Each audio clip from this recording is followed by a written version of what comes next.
కూటమి ప్రభుత్వం అధికారంలోకి వచ్చి సుమారు 2 సంవత్సరాలు గడిచిన నిరుద్యోగులకు మరియు సామాన్య ప్రజలకు ఇచ్చిన హామీలను నెరవేర్చడంలో ఘోరంగా విఫలమైందని వైసీపీ కార్పొరేటర్ ఊటుకూరు నాగార్జున విమర్శించారు. నెల్లూరులో నిర్వహించిన మీడియా సమావేశంలో ఆయన మాట్లాడుతూ అబద్ధపు వాగ్దానాలతో అధికారంలోకి వచ్చిన కూటమి ప్రభుత్వం వాలంటీర్లను తొలగించి లక్షలాది కుటుంబాలను రోడ్డున పడివేసిందని మండిపడ్డారు. ఉగాది సందర్భంగా విడుదల చేసిన జాబ్ క్యాలెండర్ను ఆయన ఒక ఫేక్ క్యాలెండర్గా అభివర్ణించారు. కూటమి ప్రభుత్వం అధికారంలోకి వచ్చి దాదాపు సగం కాలం అంటే ప్రజలు ఇచ్చినటువంటి 5 సంవత్సరాల్లో సగం కాలం పూర్తవుతున్నప్పటికీ కూడా ఏదైతే మేనిఫెస్టోలో యువతకి ఉద్యోగాలు ఇస్తాము, మరి ముఖ్యంగా విద్యాశాఖ మంత్రిగా ఉన్నటువంటి నారా లోకేష్ గారు యువగలం పాదయాత్రలో సంవత్సరానికి 4 లక్షల ఉద్యోగాలు ఇస్తాము, 5 సంవత్సరాలకి దాదాపు 20 లక్షల ఉద్యోగాలు ఇస్తామని చెప్పి ఏదైతే నమ్మబలికి అబద్ధపు హామీలతో ఏదైతే గద్దెనెక్కారో ఈ రోజుకి సగం కాలం పూర్తవుతున్నప్పటికీ ఏ ఒక్కటి కూడా సక్రమంగా అమలుపరచకుండా గత ఉగాదికి అంటే ప్రభుత్వం అధికారంలోకి వచ్చినటువంటి మొట్టమొదటి ఉగాదికి ఏమో 5,000 మా ప్రభుత్వం అధికారంలోకి వస్తే వాలంటీర్లకి 5,000 నుంచి 10,000 రూపాయల జీతాలు ఇస్తాము, మమ్మల్ని గెలిపించండి అని చెప్పి దొంగ హామీ పలికించి మొట్టమొదటి ఉగాది రోజున దాదాపు 2,50,000 పైచిలకు వాలంటీర్లని తీసేసిన ఘనత ఈ ప్రభుత్వాన్ని తెలియజేస్తా ఉన్నా. 2,50,000 ఉద్యోగాలు తీయడం అంటే దాదాపు 2,50,000 కుటుంబాలను రోడ్ల పాలు చేసినటువంటి ఘనత ఈ కూటమి ప్రభుత్వం తెలియజేస్తా ఉన్నా. ఈ ఉగాదికి దాదాపు 1,72,000 ఉద్యోగాలు ఖాళీగా ఉంటే కేవలం 10,000 ఉద్యోగాలతో ఒక ఫేక్ నోటిఫికేషన్ ఒకటి ఇచ్చి ఆ 10,000 ఉద్యోగాలు కూడా అక్టోబర్ దాకా 4 విడతల్లో మేము పూర్తి చేస్తాము అని చెప్పి కేవలం పబ్లిక్ స్టంట్ కింద ఈ యొక్క జాబ్ క్యాలెండర్ని విడుదల చేశారని మాత్రం నేను మీడియా ముఖంగా గుర్తు చేస్తూ ఉన్నా.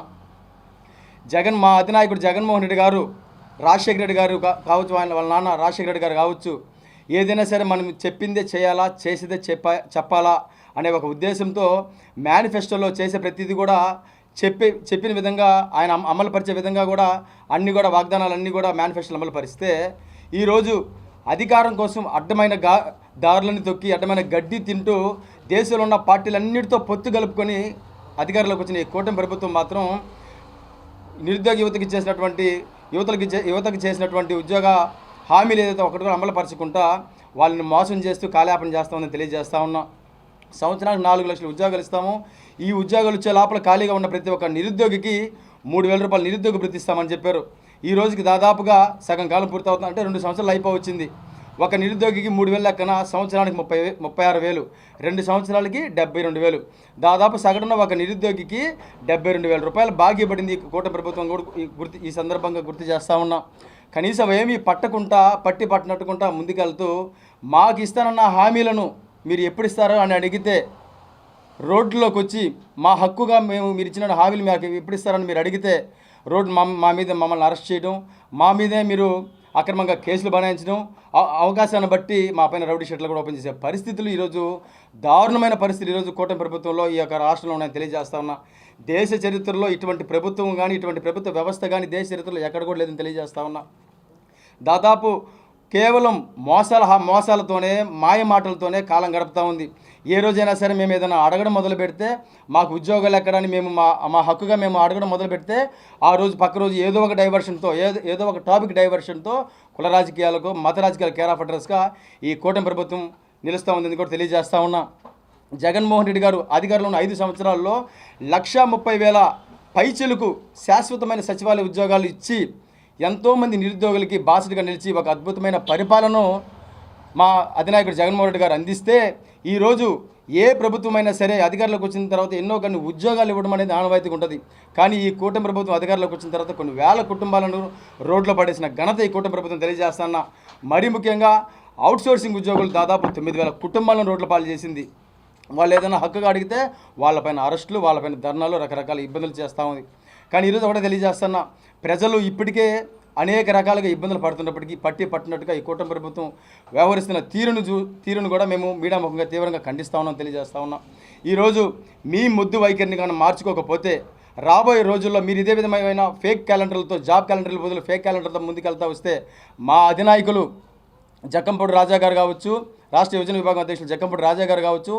వర్కింగ్ ప్రెసిడెంట్ బోమన్ అభినయన్ గారు కావచ్చు,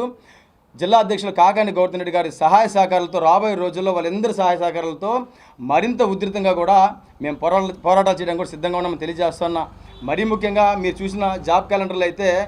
ఎక్కడ కూడా ఆరోగ్య శాఖలో దాదాపు 15,000 ఉద్యోగాలు ఖాళీగా ఉన్నాయి, ట్రాన్స్కోలో జాబులు ఖాళీగా ఉన్నాయి, జెన్కోలో జాబులు ఖాళీగా ఉన్నాయి, పాలిటెక్నిక్లకు జాబులు ఖాళీగా ఉన్నాయి. ఇట్లా ఏ ఒక్క దానికి సంబంధించి కూడా మీరు ఆ జాబ్ క్యాలెండర్లో ఆ యొక్క ఉద్యోగాలను పెట్టకుండా ఎందుకు దాస్తున్నారో కూడా నేను మీడియా ముఖంగా మిమ్మల్ని ప్రశ్నిస్తూ ఉన్నా. దాదాపు 6 లక్షల పైచిలకు నిరుద్యోగులు గ్రూప్ 2 కోసం ఈరోజు నిరీక్షిస్తూ ఉంటే, సంవత్సరాలు నిరీక్షిస్తూ ఉంటే కేవలం 750 పోస్టులు ఇచ్చి వాళ్ళ ఆశలతో వాళ్ళ యొక్క భవిష్యత్తుతో ఆటలాడుకోవడం అత్యంత దారుణమని కూడా నేను మీడియా ముఖం ఖండిస్తూ ఉన్నా. మీరు ఇదే విధంగా మొండి వైఖరి మానుకుంటా మీరు ఇదే విధంగా కానీ కూటమి ప్రభుత్వం పరిపాలనతో సాగిస్తా పోతే మాత్రం ఇప్పటికే ప్రజలందరూ కూడా ఎంతో ఇబ్బందులతో మిమ్మల్ని అడగలేక మీరు మీ నాయకులు కానీ ఇళ్లలోకి పోతే వాళ్ళ పరిస్థితి ఎలా ఉందంటే, మీరు మాటకు చెప్పుకుంటున్నారు 1వ తేదీ పెన్షన్ ఇస్తూ మా ప్రభుత్వం మంచి ప్రభుత్వం అని. నిజంగా మీకు ప్రభుత్వం మంచిదని తెలియాలంటే ప్రజల్లోకి మీ యొక్క అధినాయకులను పంపించండి, మీ యొక్క ప్రజాప్రతినిధులు పంపించండి. రాబోయే రోజుల్లో అతి కొద్ది నెలల్లోనే ఆడవాళ్ళు చేపురులతో మగవాళ్ళు దేంతో కొడతారో కూడా తెలియని పరిస్థితుల్లో మీ యొక్క ప్రభుత్వ పరిపాలన ఉందని కూడా తెలియజేస్తూ, మీరు ఇక రాబోయే రోజుల్లో కానీ ఈ యొక్క క్యాలెండర్లు మీరు ఏదైతే ఉద్యోగాలు ఇవ్వాలనుకుంటున్నారో ఆ ఉద్యోగాలని స్పష్టమైన హామీలతో మీరు కానీ అమలుపరచకపోతే మా అధినాయకుడు జగన్మోహన్ రెడ్డి గారి ఆదేశాలతో రాబోయే రోజుల్లో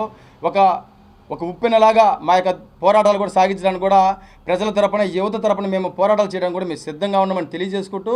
మరొకసారి ఈ యొక్క కూటమి ప్రభుత్వం యొక్క ఈ యొక్క ఫేక్ క్యాలెండర్లను ప్రజల ముందు చూపిస్తూ ఏదైతే హామీలు చేశారో, ఏదైతే మోసపూరితమైన హామీలు చేశారో ఆ యొక్క మోసపూరితమైన హామీలను కూడా ప్రజలకు వివరించే కార్యక్రమం కూడా మేము రాబోయే రోజుల్లో చేపడతామని తెలియజేసుకుంటూ, మా నాయకుల ఆదేశాలతో రాబోయే రోజుల్లో మరింత ఉధృతంగా కూడా ఈ యొక్క కూటమి ప్రభుత్వానికి వ్యతిరేకంగా కూడా నినాదాలు చేస్తే అవసరమైతే దీక్షలు చేయడానికి కూడా మేము సిద్ధంగా ఉన్నామని మీడియా ముఖంగా తెలియజేస్తూ సెలవు తీసుకుంటా ఉన్నాం.